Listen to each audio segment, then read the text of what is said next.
لا حول ولا قوة إلا بالله العلي العظيم. أعوذ بالله من الشيطان الرجيم. بسم الله الرحمن الرحيم. الحمد لله الذي لا يبلغ مدحته القائلون ولا يحصي نعماءه العادون ولا يؤدي حقه المجتهدون الذي لا يدركه بعد الهمم ولا يناله غوث الفتن الذي ليس لصفته حد محدود ولا نعت موجود ولا وقت معدود ولا عجل ممدود. فطر الخلائق بقدرته ونشر الرياح برحمته وابتدى بالصخور ميدان الأرض. الصلاة والسلام والتحية والإكرام النبي الموجد ورسول المصدق لسمع في السماء أحمد وفي الأرض بالقاسم محمد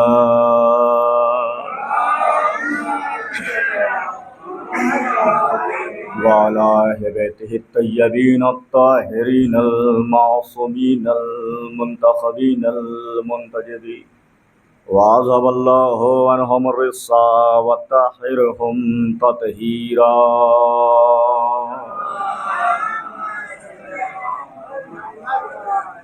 قال الله تبارك وتعالى في القرآن الحكيم وهو أصدق القائلين وقوله الحق.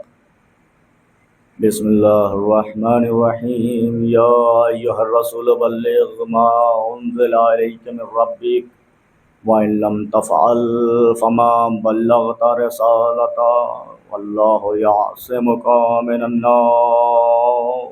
صلوات.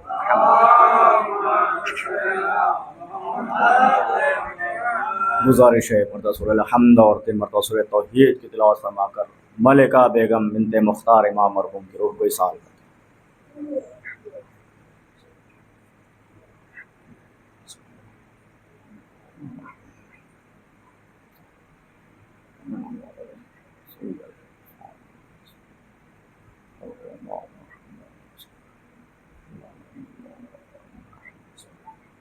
قل هو الله احد الله الصمد لم يلد ولم يولد له كفوا احد. بسم الله الرحمن الرحيم. احد اللهم صل على ملکہ بیگم بنت مختار امام.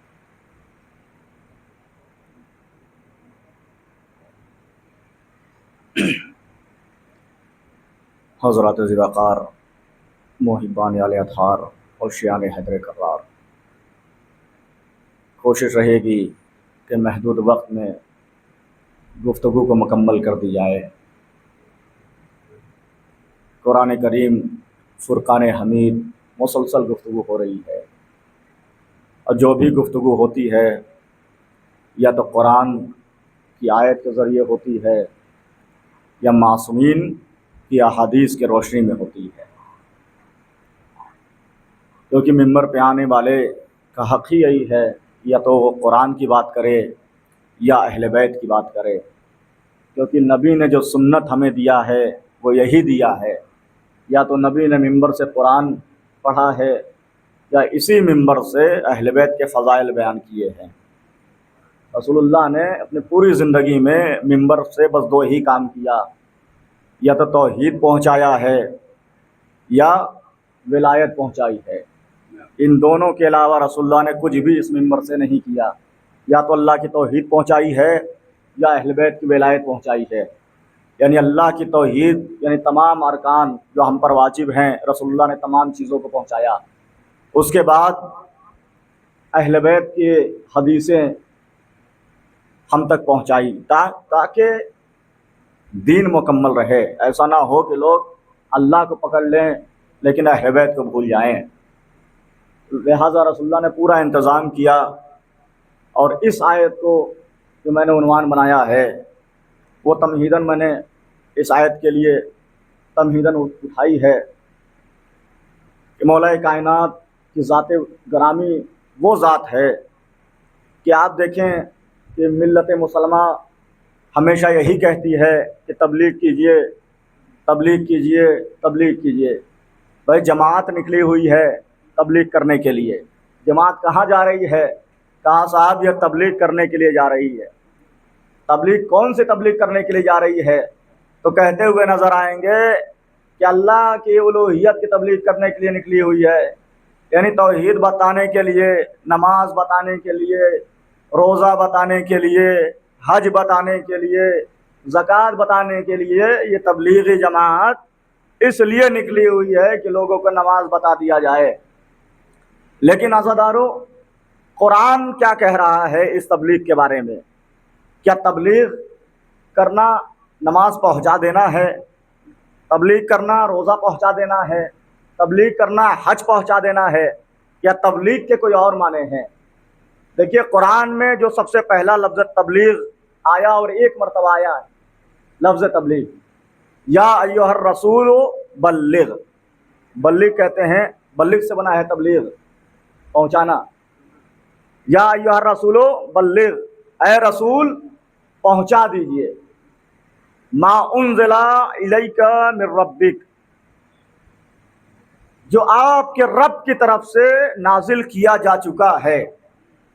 وَإِن لَمْ تَفْعَلْ، اگر ایسا نہ کیا، یعنی یہ تبلیغ اگر نہیں کی تو وہ اللہ نے گویا آپ نے کوئی کار رسالت انجام نہیں دیا۔ آپ دیکھیں کون سی تبلیغ ہے جس کے لیے اللہ اپنے حبیب سے اس انداز میں گفتگو کر رہا ہے۔ دیکھیے باتیں انسان کسی کو کہتا ہے یا کوئی حکم دیتا ہے تو اس کا انداز بتا دیتا ہے کہ کس طریقے کا کام ہے۔ اگر انسان بالکل ہلکے میں بولتا ہے تو انسان سوچتا ہے چھوٹا موٹا کام ہے یوں ہی کر لینا ہے، تو کرتا ہے، کبھی نہیں کرتا ہے۔ لیکن اگر کوئی بڑا کام ہو، انسان بڑا کام کسی کو سپرد کرے تو باقاعدے طریقے سے کرتا ہے، یعنی اچھے طریقے سمجھاتا ہے، بتاتا ہے کہ یہ ضرور کرنا، اگر یہ نہ کیا تو پھر کچھ نہ کیا، یہ ضرور کرنا، یہ کرنا بہت ضروری ہے، نقصان ہو جائے گا۔ اب یہاں پر اللہ تبلیغ سکھا رہا ہے محمد کو کہ اے محمد تبلیغ کیجئے۔ کہا کون سی تبلیغ ہوئی؟ کہا تبلیغ دیکھنا ہو تو غدیر کے میدان میں دیکھیے کہ جیسے ہی آیت نازل ہو گئی رسول نے مجمع کو جمع کیا۔ کیوں جمع کیا؟ تاکہ تبلیغ کیا جائے۔ جب مجمع جمع ہوا تو رسول نے ممبر بنایا، اور ممبر بنانے کے بعد ممبر پر سوار ہوئے، سوار ہونے کے بعد ایسی تبلیغ کی کہ قیامت تک وہ تبلیغ قرآن میں موجود ہے۔ رسول اللہ نے علی کو ہاتھوں پہ اٹھایا، اٹھانے کے بعد مجمع کو مخاطب ہو کے کہا کہ سنو، میری نگاہ میں سب سے بڑی تبلیغ تبلیغ ولایت ہے، تبلیغ ولایت ہے۔ فوراً ہاتھوں پہ اٹھایا، کہا من کنت مولا ہو فاذا علی مولا، جس کا میں مولا ہوں اس کے یہ علی مولا۔ اب جس معنی میں مولا کو لے کے جاؤ گے اسی معنی میں علی تمہارے مولا ہو جائیں گے۔ اگر دوست کے معنی میں لے جاؤ گے تو جس طریقے سے میں دوست ہوں اسی طرح علی دوست ہوں گے، تو لہٰذا دوست کے معاملے میں تم لے کے جاؤ گے نہیں، کیونکہ نبی کسی کا دوست ہوتا نہیں ہے۔ اسی لیے نبی نے یہ جملہ کہا کہ جس کا میں مولا ہوں۔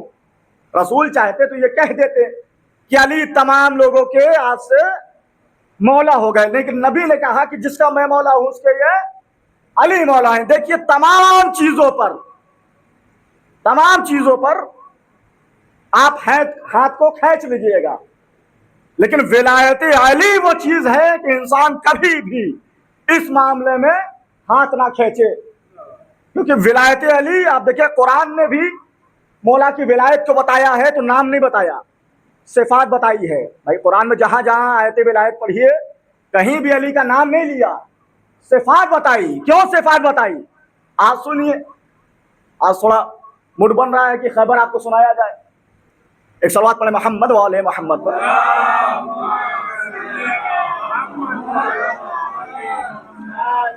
کہ کیا وجہ ہے کہ قرآن نے علی کا نام نہیں لیا؟ تو دیکھیے 39ویں دن خیبر کے میدان میں وما ينطق عن الهوى ان هو الا وحی یوحى کے منزل پر بیٹھے ہوئے رسول نے کہا لا اعطین الرایۃ غدا رجلا کرارا غیر فرار یحب اللہ ورسولہ ویحبہ اللہ ورسولہ. رسول اللہ نے خیبر کے میدان میں 39ویں دن خیبر کے میدان میں فرمایا کہ سنو کل میں علم مرد کو دوں گا، رجل کو دوں گا، کرار کو دوں گا، غیر فرار کو دوں گا. 7 صفات بتائی، نام پردے میں رکھا. توجہ فرمائیے گا، 7 صفات بتائی، نام پردے میں رکھا. پہلی صفت رجل ہوگا، دوسری صفت کرار ہوگا، تیسری صفت غیر فرار ہوگا، چوتھی صفت محب خدا ہوگا، پانچویں صفت محبوب خدا ہوگا، چھٹی صفت محب رسول ہوگا، ساتویں صفت محبوب رسول ہوگا. 7 صفات بتائی، نام پردے میں رکھا. یا رسول اللہ نام بتا دیا ہوتا، نام پردے میں کیوں رکھا؟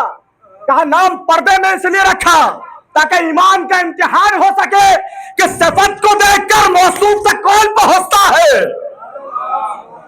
ایمان کا امتحان تو ہو کہ صفت کو دیکھ کر موصوف تک کون پہنچتا ہے.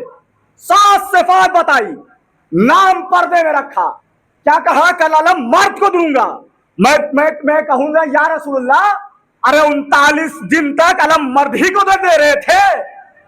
بھائی پورے مردوں کے درمیان، صحابہ کرام کے درمیان رسول کہہ رہے ہیں کہ کل میں علم مرد کو دوں گا. بھائی جملہ سمجھے نا، رسول کا زبان ہے، کوئی ہماری زبان نہیں ہے کہ زبان کاٹ لی جائے. بھائی رسول کے فصاحت و بلاغت پہ جانے قربان. رسول نے کہا کل علم مرد کو دوں گا. یا رسول اللہ 39 دن تک تم مرد ہی کو ہم دے رہے تھے. عجب نہیں، رسول ارشاد فرمائے کہ تم نے دیکھا نہیں، تم نے دیکھا نہیں یہ میدان میں جاتے ہیں اب بھاگ آتے ہیں. میری نگاہ میں مرد وہ نہیں جو میدان سے بھاگ آئے، مرد وہ ہے جو میدان میں ڈٹا رہے. مرد وہ ہے.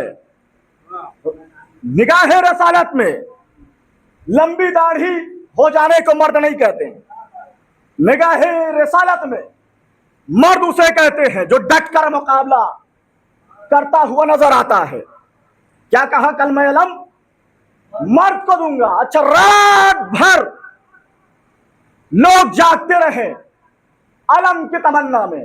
یہی کہا جاتا ہے نا آپ کو کہ رات بھر لوگ علم کی تمنا میں جاگتے رہے کہ شاید آج علم ہمیں مل جائے. رسول نے کہا ہے کہ مرد کو علم دوں گا. کس کی تمنا نہ ہوگی مرد بننے کی؟ رات بھر لوگ جاگتے رہے کہ علم مجھے مل جائے. وہ بھی جاگ رہے تھے کہ جو 39 دن تک بھاگ کر آ رہے تھے، وہ بھی جاگ رہے تھے کہ جو اب تک نہیں گئے تھے. یعنی عوامی لوگ تمنا کر رہے تھے علم کا. یہی کہا جاتا ہے نا کہ علم کی تمنا میں رات بھر جاگ رہے تھے. غلط بات. بھائی علم کی تمنا نہیں تھی، مرد بننے کی تمنا تھی. بات سمجھ میں نہیں آئی؟ علم کی تمنا نہیں. رسول نے کہا مرد کو علم دوں گا، تو علم کی تمنا نہیں، مرد بننے کی تمنا تھی. اچھا آپ دیکھیں، رات بھر جاگتے رہے. جب صبح نمودار ہوئی تمام لوگوں کی آنکھیں لال ہیں. ایک نے دوسرے سے کہا ارے آنکھیں لال کیوں ہے؟ کہا صاحب کل سے رسول اللہ نے کہا ہے رات بھر نیند نہیں آئی. سامنے والے کی بھی آنکھ لال تھی. کہا کہ تمہاری بھی تو آنکھ لال ہے. یعنی تمام لوگ رات بھر جاگتے رہے علم کی تمنا میں. تمام لوگوں کی آنکھیں لال تھی. اب وہ لوگ جو کہتے ہیں علم اٹھانا بدعت ہے، اگر علم دیکھ لیا تو نکاح ٹوٹ جائے گا. جاؤ پوچھو کہ جو رات بھر شبیداریاں کر رہے تھے، رات بھر شبیداری کس چیز کا کر رہے تھے؟ علم کے لیے تو شبیداری ہو رہی تھی کہ علم ہمیں مل جائے، علم ہمیں مل جائے. لیکن رسول نے علم کسے دیا؟ جب اعلان کیا نا کل علم مرد کو دوں گا، کل علم مرد کو دوں گا. دیکھیے خیبر سے مدینے کا فاصلہ، مولا کائنات ہے مدینے میں اور رسول خدا ہے خیبر میں. مدینے سے خیبر کا اگر ڈسٹینس دیکھیے